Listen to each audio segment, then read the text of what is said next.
Hola, ¿cómo están? Camilo Rojas por acá. Vamos a hablar hoy acerca de Data Fabric. Vamos a estar invirtiendo unos minutos en entender un poco acerca de la arquitectura de un Data Fabric. En reuniones recientes hemos estado hablando de las experiencias que han vivido algunos de nuestros clientes con Data Fabric y me pareció relevante compartir con ustedes un poco cuáles son las premisas o cuáles son los elementos que construyen un Data Fabric desde un punto de vista de arquitectura. Entonces arranquemos, si les parece. En general, como lo hemos hablado en este espacio, el Data Fabric es un patrón de arquitectura que está diseñado en entregar información de una manera segura y privada a los consumidores de información y por supuesto información que proviene de productores de información. Y lo que ocurre entre uno y el otro son los elementos del Data Fabric que son críticos a tener en cuenta. Así que arranquemos. Un cliente común normalmente tiene distintas aplicaciones que producen información. Esas aplicaciones pueden ser operar dentro del data center propio, pueden ser aplicaciones de nube, pueden ser incluso casos Edge. Todos ellos vamos a encontrar distintas maneras de integrarlos a nuestra arquitectura de información. Muchos de nuestros clientes todavía utilizan mecanismos como ETL para hacer la transformación y después carga de la información a los repositorios centrales. Otros utilizan ELT y se preocupan más en mover los datos y después hacer la transformación en sí del dato en sitio.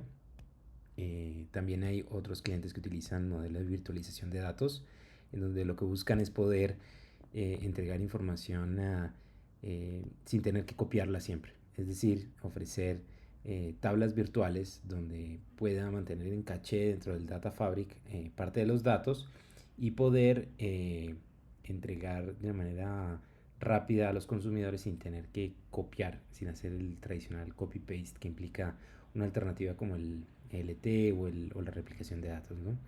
Virtualización de datos se ha convertido en un mecanismo preferido por muchos de nuestros clientes. Así que es un área en la que creemos vamos a continuar viendo mucha innovación. Después está la replicación de datos. Igual hay muchos clientes que dependen de la replicación de datos, específicamente archivos, para poder hacerle a todos sus procesos de integración de información. Y por supuesto los tradicionales modelos de exposición de datos, bien sea a través de APIs o JVC o mecanismos REST. Existen muchas alternativas hoy en día, ¿no? Ahora, el Data Fabric inicia por una capa de gestión de datos que recibe los datos de distintas maneras, mecanismos multimodales de recepción, bien sea utilizando tecnologías de streaming, todo el modelo de gestión. En el mismo Data Fabric también deben haber componentes de virtualización de datos que se encargan de hacer cache, del cache de la información que se está consultando. Y por supuesto una manera de un tipo de Data Fabric es el Data Mesh, en donde principalmente extendemos todas las capacidades de gobierno que vamos a ver ahora a las puntas y armamos un espacio de gobierno federado de datos. Una vez pasamos por esta capa de gestión inicial de datos, digamos una de gobierno de información, en esta capa de gobierno vamos a tener tecnologías de descubrimiento de datos por si llega un nuevo dataset, poderle aplicar reglas y políticas de privacidad y de gobierno a nuestros set de datos. Las reglas de calidad, por supuesto, siguen siendo una de las áreas más de mayor interés para nuestros clientes, donde más invierten sus esfuerzos. Y recientemente por regulación o por autorregulación de industria, muchos de nuestros clientes están enfocándose en cómo aplicar privacidad y poder mantener sus datos seguros a los consumidores.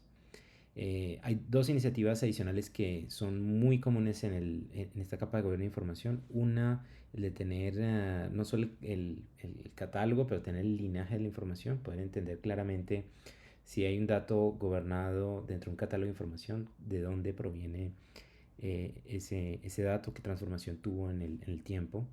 Y por último, algo que también está convirtiéndose en un patrón de industria es construir maestros de datos ágiles, es decir, poder colapsar de registros de distintas entidades, bien sea clientes, bien sea productos, y tener un motor de colapso que sea capaz de una manera muy rápida establecer reglas de supervivencia, reglas de prelación entre aplicaciones y poder comenzar a construir estos datos maestros. Estos datos alimentan el catálogo de conocimiento, que como vemos acá no es uno, sino pueden ser varios, y especialmente en las arquitecturas tipo data mesh, tener varios catálogos es bien importante. Por último, una vez tenemos ese core de gobierno de información ya construido y protegido, viene toda una capa de consulta, de consumo de los datos de ese catálogo.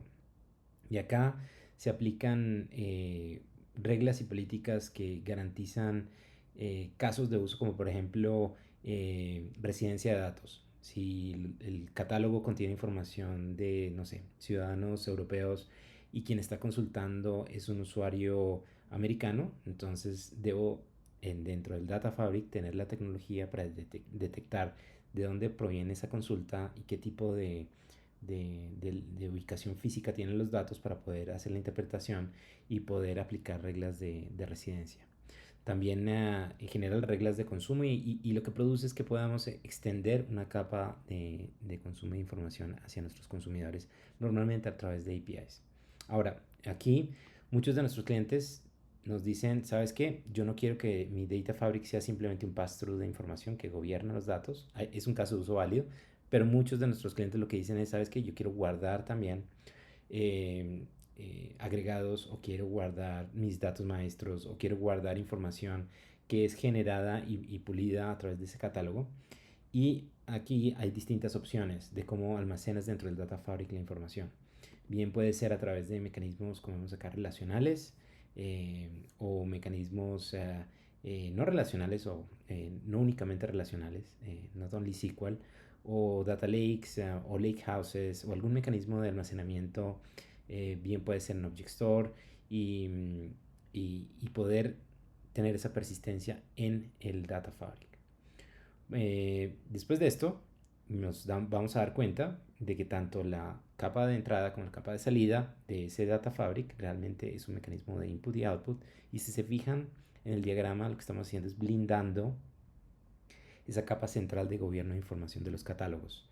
Entonces el Data Fabric opera como un intermediador entre el consumidor y el productor y es protegido por esa capa externa de gestión de datos, y en la parte interna es donde los stewards construyen ese acervo de conocimiento alrededor de los datos. Finalmente, los consumidores, que pueden ser distintos tipos, pueden ser para distintos roles, pueden ser enfocados en áreas de AI, Machine Learning, BI, planeación, incluso aplicaciones prescriptivas de optimización también puede ser. Cada una de ellas lo que hace es se conecta al Data Fabric, bien sea a través de una API, bien sea a través de un Flight by Arrow, bien sea a través de un JDBC, bien sea a través de una tecnología abierta. Y el Data Fabric debe también operar no únicamente en la entrada, sino en la salida de una manera multimodal y poder exponer eso de una manera rápida. Finalmente, en la capa inferior, como van a ver acá, tenemos una serie de mecanismos de pipelines para automatizar básicamente todos los pasos dentro del Data Fabric. Hay obviamente procesos y gobierno que tienen que ser adaptados dentro de la compañía para poder adoptar estas modalidades como Data Fabric. Y por supuesto, una capa de seguridad para dar la garantía de que evitemos posibles expuestos de seguridad. Y algo que le gusta mucho a nuestros clientes, modelos de industria. No tener que arrancar con un hoja en blanco, sino tener algo con quien arrancar y poder iniciar con tal vez las mejores prácticas de la industria y también a nivel regulatorio ya listas y simplemente adaptarlas a mi necesidad. Finalmente quería dejarlos con el cómo el Data Fabric se mapea a la manera como IBM ha construido sus productos. Y aquí aparece un caso de uso nuevo que es bien interesante, que se llama el de observabilidad. Si se fijan, los pipelines de entrada que estamos viendo llegando ahí al Data Fabric tienen un color y unas texturas distintas y unos colores distintos. Toda esta diferencia lo que pretende hacer es, hay una nueva área de observabilidad que dentro de IBM estamos trabajando muchísimo. Incluso una adquisición hace unos meses de una compañía que se llama DataBand, que se enfoca en monitorear cómo son los pipelines de entrada de información al Data Fabric o a cualquier arquitectura de datos. Vamos a hacer un video más adelante de DataBand y voy a hacer una pequeña demo de cómo funciona. Es un producto tremendamente potente y simple a la vez, así que espero que sea de su interés. Ahora sí vamos a mapear esta arquitectura a la stack de IBM. Entonces aquí se van a dar cuenta que Cloud Pak for Data aparece en el área central de la arquitectura como un protagonista central con los catálogos de conocimiento Watson Knowledge Catalog en el centro blindado, las áreas de gestión de datos a los lados con sus distintas capacidades de Watson Machine Learning y Watson Studio para casos de uso de Machine Learning y AI, la capa inferior de Watson Pipelines de automatización y Data Band AI en la capa de observabilidad. Para Data Virtualization, un área bien interesante, tenemos nuestro Watson Query, que es la plataforma de virtualización de datos, Data Stage, que es nuestra plataforma de ETL y LT, que es utilizada por muchos de nuestros clientes. También la capa de streaming para poder recibir en tiempo real la información de nuestros clientes y en general tener una solución completa para los componentes internos del Data Fabric. Ahora, muchos de ustedes me han escrito en privado diciéndome que recuerdan la presentación vertical de Cloud Pak for Data con cada uno de sus dominios. Entonces quise hacer un mapa, así que voy a colorear algunas de las áreas de este diagrama de Data Fabric. Aquí se dan cuenta unos en verde, otros en rosa, otros en azul, otros en morado. Y lo hago para poder saltar tal vez a lo que ustedes recuerdan de Cloud Pak for Data, que es esta arquitectura, perdón, que es esta arquitectura en donde están los tres áreas de Cloud Pak for Data. Entonces, quería con esto terminar lo que es la revisión desde el punto de vista de arquitectura. Y para finalizar, les quería dejar la idea de que Data Fabric normalmente uno no comienza a trabajar en Data Fabric con toda la arquitectura. Uno normalmente arranca, como les he comentado en videos anteriores, con este enfoque de casos de uso. Y cuando hablamos de casos de uso, hoy en día estamos enfocados en estos 5 casos de uso principales. Y el nuevo que estamos viendo es el de observabilidad, que es el nuevo participante de este slide. Y quería compartirles y lo dejo como un preámbulo para mi siguiente video de DataBand. Así que sin más los dejo. Mil gracias a todos por su atención y quedo atento a sus comentarios. Gracias, chao.